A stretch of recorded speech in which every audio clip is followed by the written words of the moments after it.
Hello, my name is Manh Dang Dao. Today, I would like to talk about the topic economic effects of ageism in the workplace in Australia. This is a topic I conduct for the BRM success. Now, I would like to introduce my outline. My outline includes 7 parts. The first part is introduction.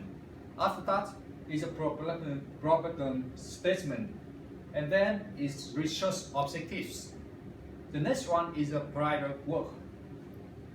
The next one is a hypothesis, and after that is probable approach. After that is a value, and finally is a conclusion. Now let's start with the introduction. Let's look at this picture. I have a question. Have you ever been in this situation when you are a CEO of a company and you had to choose to hire a young staff or an old staff? And some people may think that the elder workers are hard to train and costly more than younger staff. And do you know that this is one type of discrimination? And a question here is, what is the effect of ageism? Is this to a positive or a negative effect?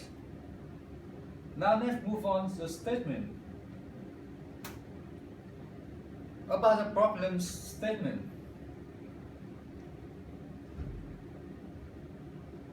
In terms of problem statement, Australia faced with a severe problem and its effect to the national economy. Ageism in workplace is one of the severe issues.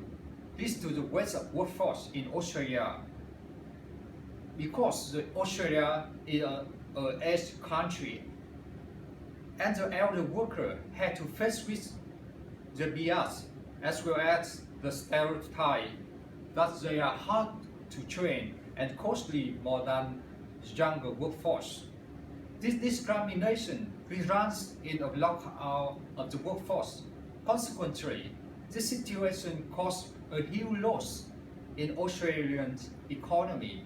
According to Australian Bureau statistics in 2006, more than 35% of older people who are over 55 years old stopped seeking for jobs when they thought that the employers put them on a consideration that they are too old to work.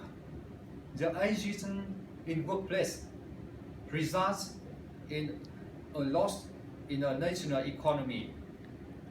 Deloitte in 2015 stated that 5% increase in participation of over 55 workers could generate a $33 billion annual. Now, let's move on the research objective. The first research objective is to measure the level of ageism in workplace. And after that, I will estimate the impact of ageism in workplace to individual and Australian economy as well.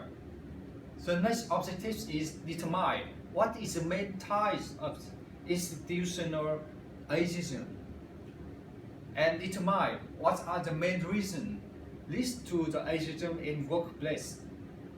The next objective is quantify the effect of ageism in workplace to Australian economy.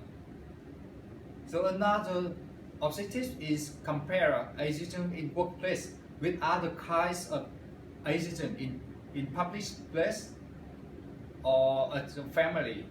Finally, the objective is to ascertain the main cause of ageism in workplace.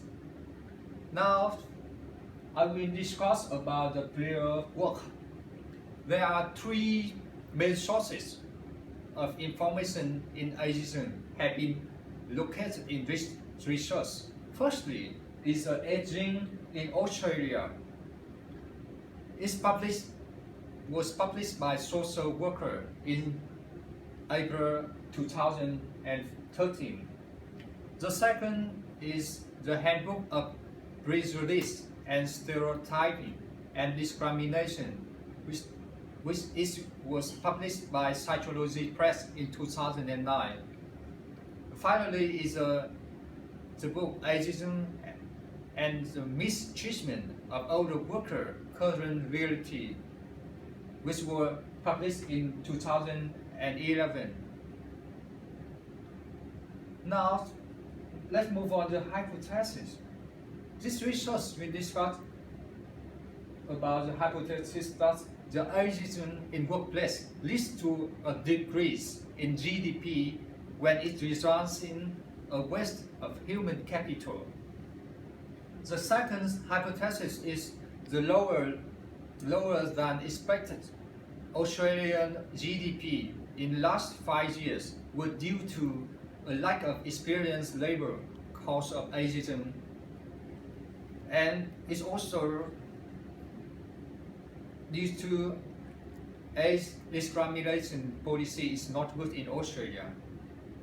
Now let's move on to the probable approach.